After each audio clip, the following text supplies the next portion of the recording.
Well, me agree with reality and everything that is a part of it. I can't disagree with my reality because it's my reality. You know, I could have been born in a time before society and I wasn't. So, you know, since I'm here, I'm not going to disagree with the fact that I'm here. What I would more want to do is cooperate with my reality and somehow move through life without stress and without feeling displaced, because I'm obviously not displaced. I was born through my mother, living her for 9 months and come out naturally into this system, you know. Yeah. For what purpose? You know, not to stress over it and die without even knowing what your purpose was, you know. So the main thing is to understand what role are you supposed to play. You know, because you know, why not Mars? Why not Jupiter? Why here? Well, we advocate for balance, throughout humanity, you know, and we advocate for Rastafari, because Rastafari is one of the ways how a youth can see himself outside of a system or outside of a physical system then, and more a part of a spiritual network which connects each and every living thing. So you can't have enemies, right? Because if you're going to love your enemies, then it's not really enemies, you know. So, and even when we have enemies, we don't have enemies so we can hate them. We have enemies so we can have an idea of who is with us and who is against us. You know, we don't have enemies so we can breed hate, because we don't hate anybody. You're a human, so we love you. But we know that you are against us, you know. So we love you, but you're not with us, and we know, we're aware of it. You know, we're trying to make sure that you get your full life as a human still, but you are not with us, and we know that. You know what I mean? So yeah, you know, if you're dying, I'll try to help you. You know, if I can find the strength, I'll try to help you. But I know that you're not with me, and you might try to kill me after I help you. We are never on a side, you know. We're never on a side, because as I always say, we seek balance. You know, too much on any side. To be on any side, it brings imbalance to people, you know, and that's the only source of imbalance in the world right now, people. Because remember, you know, we live in a very political time, right? And when you understand that it's politics, then you won't be on any side. You know, we are Rasta and we are spiritual people, so we are not religious people, because religious people is on a side. Because when you remember, you know, the teachings of His Majesty say, until the color of a man's skin is of no more significance than the color of his eyes, there will be war in the world every day. And, you know, until there is no longer first class and second class citizen of any nation, then there will be war in the whole world, you know. And this utopian world that we hope for and whatever will never be attainable. It's just something that they tell you to work towards, because I want you to keep working. It's not attainable if I can't see myself as part of a greater spiritual network. It's not possible. And Rasta is not a religion still. Rasta is a livity. A livity, a day-to-day decision that you make to be a greater human being. You have to be a Rasta every day, all over again. All over again. Every single day you have to say, he's a Rasta. You know, so yesterday Rasta different from today Rasta. You wake up today, you have to be Rasta all over again, because there's new things to distract you today. It's not the same distraction as yesterday. Every day is a new distraction. So you have to cultivate it every day, every single day. I don't owe any allegiance to the landmass of Africa in terms of a nation like that. I owe my allegiance to humanity first and foremost. So everything else come after. Everything else precipitate out of that respect for humanity. So, you know, everything will have that blueprint, that pattern in it. So, you know, so if I'm a part of the UNIA, still my first allegiance is to humanity. It's to humanity. And because that now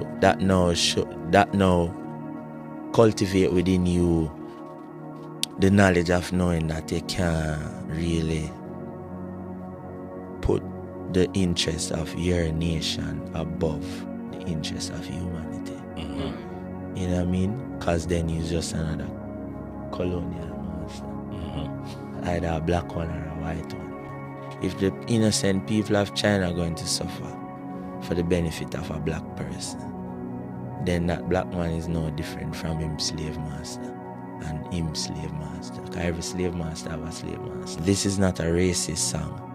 It is a song for the children who were never told about where the race is from. I was having a conversation with some friends yesterday, and like, even for a black person, it's easier to trace and say, yo, you know, I have a great grandmother from Ireland. It's easier to know that part. But if you know, as a black person, it's so hard to know where in Africa your great grandfather was, and that's because of the history of your Irish grandmother, your Irish great grandmother is different from the history of your great grandfather. Your great grandfather history was erased from because if it was there, then you would know that, yo, you know, I had a great grandfather from Senegal, and he was a chief, and he had 14 houses and 7,000 hectares of land, and you know what I mean? If you know that, then your whole attitude would be different. You'd be a different, your outlook and your perspective would be different. Because we don't have it written on paper, so we have to awaken it, activate it in DNA, you know, to even start feeling like we're beautiful. And then when you feel like you're beautiful, then you'll have dreams about your great grandmother who was a queen, like not just like how we use the word queen now to say every woman is a queen, like a real queen. With own hectares of land and own a whole community and build 700 hospitals and them things. And your great grandfather, he was actually the man who discovered electricity and not the next one. Yeah, it's like for other people, like sometimes I have conversations with my friend from Europe, and he's telling me about, yo, he's showing me even pictures of his great. I'm like, yo, there was cameras in that time. He's like, yeah, they have a photo and whatever. Like, I'll never see that for like my great. Like, it don't exist. You know, they're erased from history, so I have to activate it. So my life experience have to be different from yours. As someone who has a picture and a letter that your great grandmother wrote and posted, like my people couldn't even use a post. We're surrounded by concrete, we're surrounded by walls, we're engulfed with technology. For a reason though. What do you think that reason? For a reason. You are placed in this situation for a reason. So don't reject it. Embrace it. Because there are roles that technology has to play. That's the only reason why it's here. You know what I mean? So you being the person who you are come into contact with a city like New York. For what reason? That's what you need to ask yourself. You know, and if you can't find no reason at all to be here, then you need to leave. And then now if you can't find a reason, then do it. You know, I think a lot of the youths who were brought here from Africa and all over the world, we were brought here for a reason. We needed to feel what we felt, and we needed to live what we lived. And it's for a reason. I think the reason is very beautiful. The reason is very beautiful. Very beautiful reason. Like think about it. Think about what the great gifts that our people have been able to give to the world. You know, since that time. Amazing. Don't think about anybody else but Muhammad Ali. You know? And then think about everybody else. You know what I mean? Muhammad Ali, I like that. And then, you know, so it's like our story is different. Like we are corrupted, like we were brought here, we were corrupted, raped, and all them things. We are the ones who experience this part of the anguish, and then you have people on the continent who experience worse, genocide and all these things. But for what reason though?